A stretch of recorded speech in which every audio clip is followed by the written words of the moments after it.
Friends, Radhe Radhe.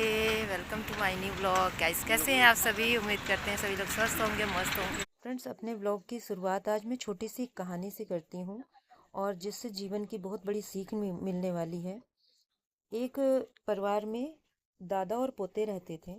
तो दादाजी ने बोला अपने पोते से कि बेटा, ये दो पौधे हैं और इसको एक आंगन में लगा दो और एक इसको बाहर दरवाजे पे जाके लगा दो।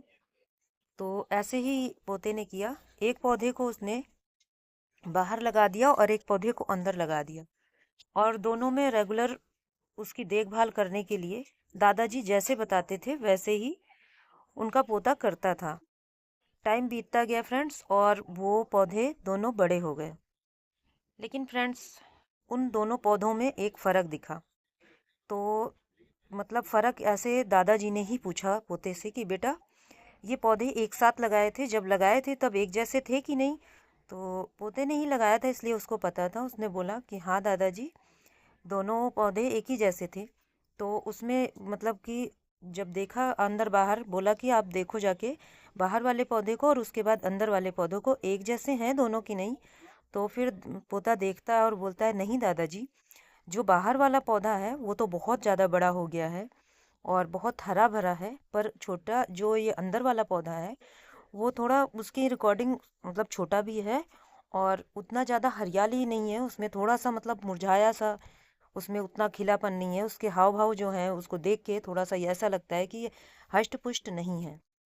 तो फ्रेंड्स, इस कहानी के माध्यम से ही मैं अपने बहनों को ये समझाना चाहती हूँ कि जो भी बहनें हमारी घर में रह रही हैं और उनके अंदर बहुत ज़्यादा चिड़चिड़ापन आ गया है, या घर में डेली क्लेश हो रहा है, या फिर वो बहुत ज़्यादा बिजी रहने लगी हैं, अपने लिए ध्यान नहीं दे पा रही हैं, उनका कहीं भी जाने का मन नहीं कहता है, अगर कहीं मन भी करता है तो वो सोचती हैं अभी घर का काम पड़ा है, घर में कपड़े धोने हैं, बर्तन धोने हैं, बच्चों को देखना है, हस्बैंड को देखना है, और उसके बाद फ्री होती हैं तो थोड़ी देर बैठ जाती हैं, और फ्री भी होती हैं या बैठ भी जाती हैं, उसके बाद भी कहीं मन होता है तो उनको आलस आता है कि नहीं, नहीं जाना है मुझे।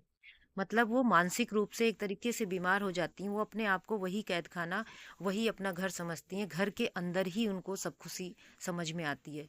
तो उन्हीं बहनों को मैं ये कहना चाहूँगी कि जब भी हम खाली दिमाग में रहते हैं तो हमें थोड़ा सा एक ही बात को 4 बार सोचने की आदत पड़ जाती है। अगर हम बाहर निकलते हैं तो कोई भी बात, अगर हमारी छोटी सी भी बात हो या बड़ी से बड़ी भी बात हो, तो उसको हम हैंडल करते हैं खुशी खुशी। तो इससे हमारे घर के जो झगड़े हैं वो भी कम होते हैं, हमारा मन भी फ्रेश होता है और हम बाहर की दुनिया में जी भी पाते हैं। तो हम यही चाहेंगे बहनों कि आप लोग भी थोड़ा सा बाहर निकलें, बाहर के माहौल को देखें, और इससे अपने आप को स्वस्थ रख सकती हैं और अपने अपनी एक्टिविटी को भी कर सकती हैं। तो फ्रेंड्स, मैं एक्टिविटी इसीलिए करके दिखा रही हूँ कि मेरे पास भी जिम्मेदारियाँ हैं। ऐसा नहीं है कि मेरे पास घर में काम नहीं होता है, सारे काम मैं भी करती हूँ, लेकिन आज मैं थोड़ा सा बाहर का ही इसीलिए आप लोग को नज़ारा दिखा रही हूँ, ताकि आप लोग के भी मन में वो उत्साह आए और आप लोग भी बाहर निकल के थोड़ा सा बाहर की दुनिया देखें और अपने मन को अच्छा करें। फ्रेंड्स, मैं सुबह सुबह जल्दी चली गई थी शॉपिंग करने के लिए। घर का कुछ सामान ख़त्म था और पार्लर का भी ख़त्म था। तो मैं अपनी बेटी को भी ले गई थी और पूजा भी मिल गई थी, उससे भी काफ़ी दिन से मिली नहीं थी, तो मैं उसको भी अपने साथ ही ले गई थी। तो वहाँ पर हम लोगों ने थोड़ा टाइम बिताया क्योंकि दुकानें खुल ही रही थी उस टाइम पे, तो इसलिए वहीं वेट करना पड़ा मुझे पार्क में, और वही व्यू दिखाया है आप लोगों को।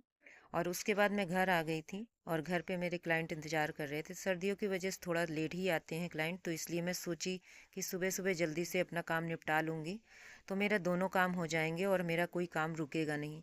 तो इस तरीके से फ्रेंड्स, मेरा मतलब मानना है कि हर काम को हम कर सकते हैं, अगर अपने मन में ठान लेते हैं तो अपने मन को भी खुश रख सकते हैं और घर के भी सारे काम निपटा सकते हैं। तो फ्रेंड्स, आज का ब्लॉग कैसा लगा कमेंट करके ज़रूर बताइएगा। फिर मिलेंगे।